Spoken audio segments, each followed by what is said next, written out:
Fullmetal Alchemist 11, do 121ª HQ ali desse ano, que eu trago aqui para quem tiver interesse em ver meus comentários em vídeo. Esse volume foi um volume bem mais parado do que o volume anterior, em que teve toda aquela questão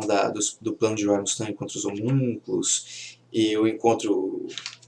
início do encontro do Ed com o pai, foi uma coisa bastante turbulenta. Esse aqui eu achei que ele teve menos, digamos, momentos de grande tensão. Existiram algumas revelações, algumas descobertas da parte do Edward Elric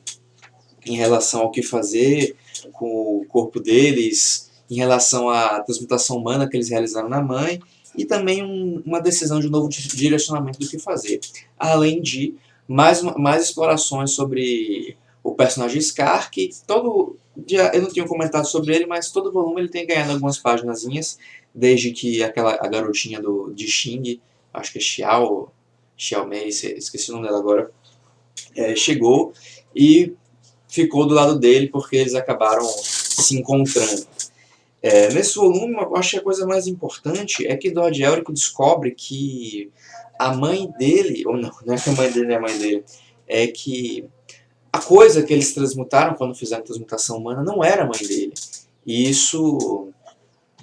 ele tem essa percepção por causa de um diálogo que o pai dele, o Hohenheim, tem com a Pinaco lá em Rezenbu, e ele pergunta se as características do ser que os irmãos Elric transmutaram lembravam alguma coisa da Trisha. O Edward Elric ouve isso e exuma a criatura, que tinha sido enterrada de qualquer jeito no chão, num buraco no chão, e vê que não tinha nada a ver com a mãe dela. Os olhos eram de cor diferente, o cabelo era de cor diferente, a pele era de tonalidade diferente, e ele conclui que aquilo, em momento nenhum, tinha sido a mãe dele, e que a transmutação humana não é possível porque simplesmente a mãe dele está morta e não é possível realizar esse tipo de transmutação com pessoas mortas, por causa de toda a questão da ligação da alma e do corpo e tudo mais. Então ele vai esmiuçando, vai ponderando sobre isso, chega à conclusão de que o corpo de Al pode ser encontrado, pode ser recuperado, diferente do que aconteceu com a mãe dele, justamente porque a mente do Al ainda existe nesse mundo, ainda está viva de certa forma. E por isso ele teria a possibilidade de estar restaurando o irmão. A conversa do Edward Elric com o Van Hohenheim eu não achei exatamente muito interessante, para ser sincero. Claro que o encontro entre o pai e o filho, depois de Hohenheim passar muito tempo longe, e toda essa questão dele ser igual ao pai dos homúnculos e dar indícios de que ele não envelhece, são mistérios a serem explicados. Mas a interação dele com o Edward, francamente, não curti tanto. Em meio a isso, o Edward, já tendo esse conhecimento de que não é a mãe dele, que eles fizeram lá, ele decide voltar à tarefa de recuperar o corpo dele e do Alphonse, porque ele acredita que o corpo do Alphonse está além da Porta da Verdade e não sabe exatamente em que condição o corpo do Alphonse está, e pensa que existe talvez uma ligação entre a alma dos dois, já que ele fez a alquimia para recuperar a alma do irmão, e que isso na verdade seria a ligação com Alphonse, uma ligação entre os dois, e que mantém o corpo do Alphonse vivo do outro lado. Mas é uma coisa que eles não podem ficar vacilando, porque como o Alphonse menciona pro Lin, que fala, pô, mas seu corpo é muito melhor, porque não morre, coisa e tal, o Alphonse diz, não, mas esse não é o meu corpo, e minha alma está aqui, minha alma pode rejeitar esse corpo a qualquer momento. Não sei se vai ser daqui a 100 anos, daqui a 10 meses, ou daqui a 1 minuto. E aí, mas sinceramente isso não é uma coisa que tinha sido tão comentada no mangá, o que eu achei ligeiramente estranho de ter sido trazido à tona agora e não em qualquer momento anterior. Mas os irmãos Elric de volta às tarefas deles, agora que o Edward voltou à central, eles decidem chamar a atenção dos homúnculos, porque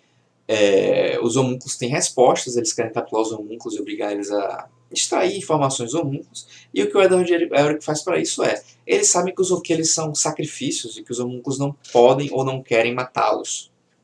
Então, o plano é atrair a atenção de Scar, que foi novamente visto nas irlandesas, e com isso forçar os homúnculos a agirem para salvar o próprio Edward Elric. O que é um plano que acaba funcionando, e Scar atraído para o Edward Elric, depois de Edward Elric ficar fazendo vários trabalhos de alquimia para o pessoal da cidade, dizendo: ó, eu sou o grande alquimista Lord Elric, e nesse caso chamando completamente a atenção do Ishvaliano. Esse volume teve algumas coisas novas. Esse volume não foi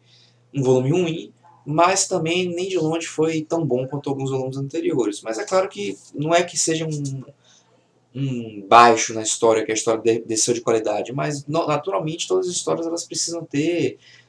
o ritmo delas não pode ser sempre crescente. Quer dizer, algumas histórias elas vão ter um ritmo sempre crescente, com a tensão sempre se acirrando, mas é muito mais comum histórias longas que tenham picos de tensão, e aí dá tempo de leitor dos personagens se recuperarem, outro pico de tensão, e assim fazendo um gráfico aí em onda para que vai mostrando a cidade. E aqui, a cidade não mostrando. Eu madruguei de novo essa noite e eu tô meio confuso. Mas enfim, esse volume acaba sendo um volume de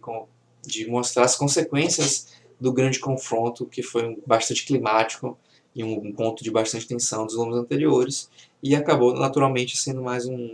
uma passagem entre momentos acirrados do que um volume voltado para as coisas mais movimentadas da história. Mas isso não quer dizer que ele seja menos necessário, ou que a história esteja ficando pior, como eu mencionei. Mas eu vou ficando por aqui, já me estendi demais, já enrolei demais, e no próximo vídeo eu vou estar voltando com o Príncipe Valente 1938, que é o volume 2 lançado aí pela De Agostini. E até a próxima.